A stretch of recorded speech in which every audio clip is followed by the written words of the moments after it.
안녕하세요. 결혼한 지 3년 만에 이혼을 결심한 30대 여성입니다.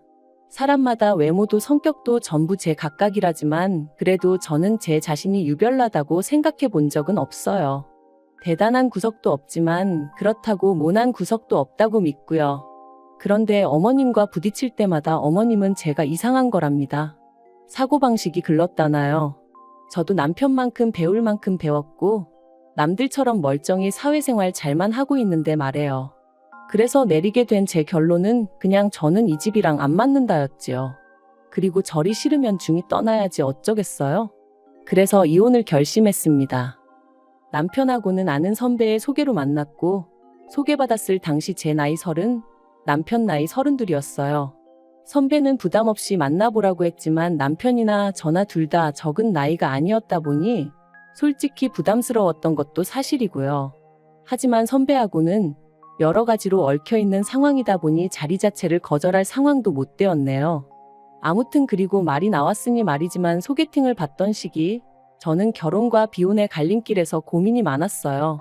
사실 친정부모님 두 분의 사이는 좋았지만 하루아침에 친할머니께서 이제 같이 살아야겠다며 저희 집으로 들어오셨고 그래서 졸지에 친정어머니가 10년 넘게 다니시던 직장을 관두시는 걸 보고는 여러 가지로 충격이 컸었거든요. 게다가 이후로도 친정어머니께선 친할머니 때문에 때로는 고모나 작은아버지의 부탁 때문에 많은 걸 이해하시고 포기하셔야 했는데 아무래도 그런 어머니를 보고 자라서 그런지 언젠가부터는 결혼하면 여자만 손해란 생각이 강해져 가더라고요. 하지만 막상 제가 성인이 되어 사회에 나와보니 저희 어머니와는 달리 또 많은 여자들이 결혼을 하고도 계속해서 자기 커리어를 이뤄나가는 거예요. 그래서 그때 뭐랄까 사고방식이 올바른 남자를 만나면 가정도 이루고 내 커리어도 이어갈 수 있지 않을까 그런 생각도 들더라고요. 한편으론 제가 너무 부정적으로 세상을 보나 싶기도 했고요. 아무튼 그렇게 생각이 복잡하던 시기에 소개받은 게 남편이었네요. 남편은 저와 마찬가지로 직장을 다니는 평범한 회사원이었어요. 외모라던가 그런 건 모난 구석 없이 제 눈에는 나쁘지 않았고요. 그리고 무엇보다도 대화를 나눠보니 말수가 많지는 않아도 자기 의견도 확실하고 줏대도 있는 게 마음에 들대요. 참고로 저 또한 우유부단한 성격은 아니다 보니 갈팡질팡하는 사람들을 보고 있으면 답답해서 아무튼 남편도 남편대로 제가 마음에 들었던 모양이에요. 첫 만남이 있고 나서 매주 주말마다 만나자고 해왔으니까요. 그리고 그렇게 저희는 대략 2달간의 탐색전 끝에 연애를 시작했습니다. 연애한 지 1년 만에 결혼까지 약속하게 되었고요. 참고로 저는 못해도 인연은 만나보고 싶었지만 남편이 아버님 연세를 들먹이며 하루라도 빨리 자리 잡는 모습을 보여드리고 싶다고 저를 졸라서 어쩔 수가 없었네요. 그런데 어이없게도 남편의 성화로 서두르게 된 결혼임에도 불구하고 결국 시댁으로부터 제대로 된 지원은 받지 못했어요. 왜냐하면 어디 아픈 데도 없으신 아버님이셨는데 어머님께서 아버님의 건강을 핑계로 주시기로 하셨던 돈을 주지 않으셨으니까요. 그리고 말이 나왔으니 말이지만 어머님이 되시는 이유가 그럴듯하게 들리기라도 했으면 저나 저희 친정부모님도 속은 상했겠지만 그 정도로 실망하진 않았을 거예요. 사실 상견례 자리에서도 어머님께서는 남편 앞으로 1억은 너끈히 해주실 수 있다며 저더러 땡잡았네요 쩌네. 별의별 말씀을 다 늘어놓으셨습니다. 평생 여자라곤 모르고 가족하고 일밖에 모르던 아들이라며 요새 이런 남자가 어딨냐 그런데 재력까지 있으니 얼마나 대단하냐며 제가 운이 억수로 좋다 하셨지요. 그리고 어머님의 그런 아들 자랑 돈 자랑이 솔직히 곱게만 들렸던 건 아니에요. 시쳇말로 눈꼴 시리고 안 입고 왔죠. 제 눈에 안경이라 해서 남편과 결혼을 마음먹은 건 사실이지만 그래도 어머님이 나서서 계속 호들갑을 떠시니 어찌나 볼썽사납던지. 하지만 저도 그렇고 저희 친정부모님도 그저 떨떠름하게 웃는 것 말고는 아무것도 못했어요. 당시 친정아버지가 작은아버지의 부탁으로 돈을 빌려주셨는데 작은아버지 사업에 문제가 생기면서 저희 친정에서는 1억씩이나 해줄 만한 상황이 못 되었거든요. 그런데 어이없게도 막상 청첩장이 나올 때까지 어머님은 이런저런 핑계로 돈을 주시지 않으시더니 결국 결혼식 2주 전 저를 불러 앉혀놓고 하시는 말씀이 아버님 연세를 생각하면 지금 당장 쓰러지셔도 이상할 게 없답니다. 그리고 그렇게 되면 병원비며 이것저것 한두 푼 들어가는 게 아닐 텐데. 그때 돼서 저희한테 손 벌리고 그러면 저희도 그렇고 어머님 아버님도 얼마나 마음이 안 좋겠냐대요. 그래서 내린 결론이 당장 결혼하는데 뭐 딱히 지원해 줄 건 없고 살다가 사정 좋아지면 해주겠답니다. 그때는 솔직히 얼마나 어이가 없던지 분한 마음까지 들더라고요. 하루아침에 상황이 달라진 것도 아니고 그러면 최소한 상견례 때 예의는 갖춰주셨어야 하는 거 아닌가 싶었으니까요.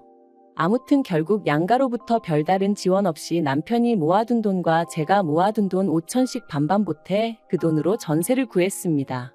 서울이 아니었으니 다행이지 서울이었으면 어림택도 없었을 거예요. 그런데 문제는 결혼한 지 1년도 되지 않아 제가 임신을 했고 그러면서 회사를 관두게 되었어요. 사실 어떻게든 버텨보려고 했는데 입덧부터 시작해서 여러 가지로 출퇴근조차 어려운 상황이었거든요. 그리고 제가 다니던 회사는 내실이야 좋았지만 직원 수 자체는 10명 남짓의 소규모였다 보니 제가 제 몫을 제대로 해내지 못하면 안 되는 상황이었거든요. 그래서 결국 퇴사를 할 수밖에 없었는데 회사 대표부터 시작해서 같이 일하던 사람들이 더 안타까워하대요. 여담이지만 이때는 그래도 내가 인정받는 사람이긴 했구나 싶어 좀 기쁘기도 하더라고요. 아무튼 그런데 어이없게도 정작 제 퇴사를 알게 되신 어머님께서는 얼마나 노여워하셨는지 몰라요.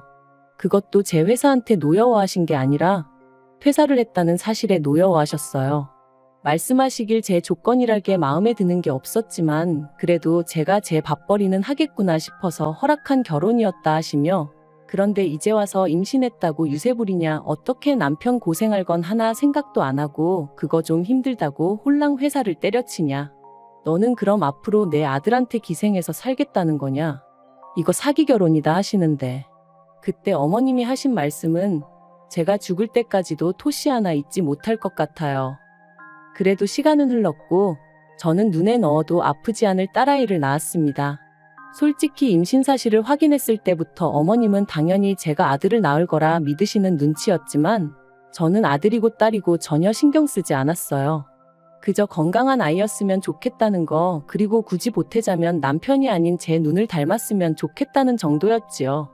그런데 제가 딸을 낳고 나니 어머님이 임신 내내 주시겠다 하시던 조리원비도 못 준다셨습니다. 제가 당신이 부탁해서 애를 낳은 것도 아니고 좋아서 낳은 건데 왜 몸조리를 당신이 시켜줘야 하냐는 핑계를 대시면서 말해요. 하지만 계획보다 일찍 아이를 갖게 된 것도 남편이 아버님 돌아가시기 전에 손주 한번 안겨드리고 싶다 해서 가진 거였거든요. 어머님도 거의 똑같은 말씀을 하셨었고요. 그래서 이때부터는 어머님이 뭘 하시건 간에 말 그대로 콩으로 매주를 쓴다고 해도 믿지 않겠다 다짐을 했죠. 그런데 이런 상황을 알게 된 친정부모님께서 어이없다 하시더니 제 계좌로 500만 원을 보내주셨습니다. 이 돈으로 산후조리원에 가라시면서 말해요. 놀란 제가 이 큰 돈이 어디서 나셨냐 하니까 친정어머니 말씀이 친정아버지가 저 시집갈 때 뭐 하나 못 해준 게 늘 마음에 걸린다며 옆 동네 아파트의 경비로 취직을 하셨다대요. 임신한 제가 걱정하느라 스트레스 받으면 어쩌냐며 저한테는 절대로 말하지 말라셨다면서요.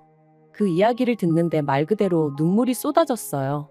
돌이켜 생각해보면 남편하고 죽고 못 살 만큼 사랑한 것도 아닌데 이런 대접받고 살자고 친정부모님 가슴에 상처내가며 결혼을 했나 싶어가지고요. 하지만 지난날 후회한다고 뭐가 달라지는 것도 아니고 그냥 그렇게 한 10분을 꺽꺽 울어대며 전화기만 붙들고 있었던 것 같아요. 그런데 황당한 건 친정부모님한테 500을 받았다는 사실을 알고서는 남편이 했던 말이었습니다. 그렇지 않아도 자기도 너무 속상해서 산후조리원비로 어머님하고 크게 다퉜다며 어머님도 미안해하고 계신다더니 한다는 말이 어머님한테 한 번 기회를 드린다 생각하고 산후조리를 어머님한테 해달라고 하면 어떻겠냐대요. 그래서 제가 제정신이냐니까 산후조리를 꼭 집안인 다른 장소에 가서 해야 할 필요는 없지 않냐는 거예요. 그리고 덧붙이기를 대신 어머님한테는 산후조리를 도와주시는 거에 대한 감사한 마음으로 200만 원 정도만 드리면 서로 묵은 감정도 풀고 여러모로 좋지 않겠냐는데 아무리 애 아빠라지만 뭐 이런 인간이 다 있나 싶었죠. 그래서 말 그대로 남편한테 네가 사람이냐 그러고는 욕을 퍼부었어요. 산후조리원 일로 남편이고 시댁이고 정이 있는 대로 떨어졌고 이후로 남편과는 애 때문에 산다는 마음으로 살았습니다. 어머님은 저에게 사과 비슷한 말 한마디조차 하신 적도 없으셨고 저를 볼 때마다 애 키우는 게 유세냐 남들은 돈도 벌고 애도 키우고 다 하더라. 그리고 그럴 때면 저도 언젠가부터 그럼 어머님이 애 봐주실 거냐 따지고 들고 솔직히 봐주신다고 해도 맡길 생각도 없었지만 봐줄 생각도 없으신 분이 애도 키우고 돈도 벌어오라 타박을 하시니 저도 못할 말이 없더라고요. 그리고 이런 대화가 오갈 때마다 남편은 제 편을 들어주지 않았어요. 저더러 너도 이제 엄마니까 어머님 마음을 좀 이해해드릴 수는 없냐 그런 식이었죠. 어머님 입장에선 졸지에 외벌이를 하게 된 아들이 얼마나 안쓰러우면 그러시겠냐면서요. 저는 남편이란 사람 하나만 믿고 결혼한 건데 그리고 제가 일을 안 하고 싶어서 안 하고 있던 것도 아닌데 남편이 계속해서 어머님을 이해하라고만 하니 얼마나 섭섭했는지 모릅니다. 그런데 사람이 죽으란 법은 없다고 그 무렵 생각지도 못한 연락을 한 통 받았어요. 그건 바로 전에 일하던 회사 대표로부터 온 전화였죠. 저더러 어떻게 지내는지 묻더니 혹시 이직했냐대요. 저는 씁쓸히 웃으며 아이 때문에 아직은 어디 다닐 형편이 못 된다 했습니다. 그랬더니 그러면 아이 문제만 해결되면 복직할 수 있는 건지 묻더라고요. 대표가 말하길 회사가 다른 회사에 흡수합병이 되었고 그로 인해 사내 어린이집도 이용할 수 있게 되었답니다. 그리고는 늘 성실하고 열심히 일하던 제가 하루아침에 임신 때문에 관둔 게 늘 마음에 걸렸다는 거예요. 그래서 사내 어린이집 얘기가 나오자마자 저한테 연락해봐야겠다는 생각뿐이었다면서 참고로 대표 또한 애엄마였기에 제 마음을 헤아려 준 게 아닌가 싶어요. 아무튼 그렇게 저는 전 직장으로 하지만 훨씬 더 좋은 연봉과 복지를 보장받고 복직하게 되었습니다. 그리고 그때부턴 매번 네가 빈대냐 내 아들한테 빨대꼬 잤냐 어쩌냐 하며 막말을 퍼부으시던 어머님도 더는 아무 말도 못하시대요. 남편도 중간에서 제대로 제 편 한번 들어준 적이 없다 보니 말을 아끼는 듯 했고요. 저는 내친김에 남편에게 살림과 아이에게 들어가는 생활비를 제외하곤 전부 다 각자 관리하자 선포했어요. 누군가는 저더러 남편이 외벌이할 때는 남편한테 생활비 타 써놓고 너가 돈 벌자마자 태도를 바꾸는 게 말이 되냐 할 수도 있지만 한 번도 생활비 넉넉하게 타 써본 적 없고 남편한테 돈 타서 쓰는 동안 제대로 된 옷 한 벌 사입어 본 적 없습니다. 대부분이 식비와 아이 육아에 들어갔기에 저는 떳떳했고 그래서 각출해서 관리하잔 소리도 할 수 있었던 거예요. 그리고 그렇게 생활을 이어간 지 2년째 되던 해 친정어머니의 환갑이셨습니다. 애시당초 남편에게 별 기대도 없었기에 같이 뭘 해야겠다는 계획도 세우지 않았어요. 아니나 다를까 남편도 저한테 장모님 생신인데 뭐 할 거냐 그런 건 묻지도 않았고요. 하긴 자기 부모님 생신도 제가 말해주지 않으면 깜빡깜빡하는 사람이었으니 뭘 기대했다면 기대한 제가 이상한 거였죠. 아무튼 그래서 친정부모님과 여행 가기 일주일 전 남편에게 친정부모님 모시고 일본에 간다 했어요. 친정어머니가 밥이나 한 끼 먹으면 되지 무슨 여행이냐 하셨지만 그래도 온천 여행이라도 한번 시켜드리고 싶은 게 자식된 제 마음이었거든요. 남편은 심드렁한 표정으로 알겠다 했고 잘 다녀오라 한마디 하대요. 말이라도 나도 같이 가야 되는 거 아니냐 돈은 있냐 묻지도 않았고요. 기대가 없었다고 말은 하지만 왜인지 서운했던 게 사실이에요. 그런데 지난달 초였어요.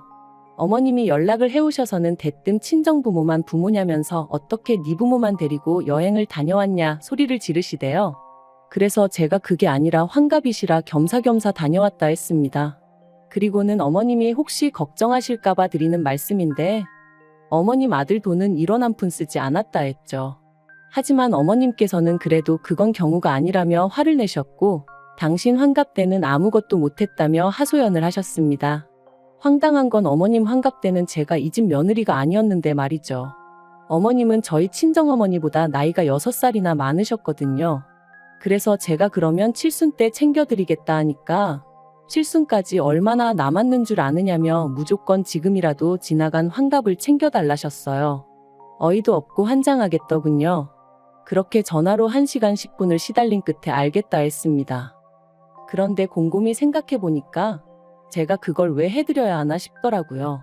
그래서 남편한테 여행은 좀 과한 것 같다니까 저더러 알아서 하랍니다. 자기는 어머님 환갑 때 100만 원 해드렸으니까 이 일과는 상관이 없다면서 말이죠.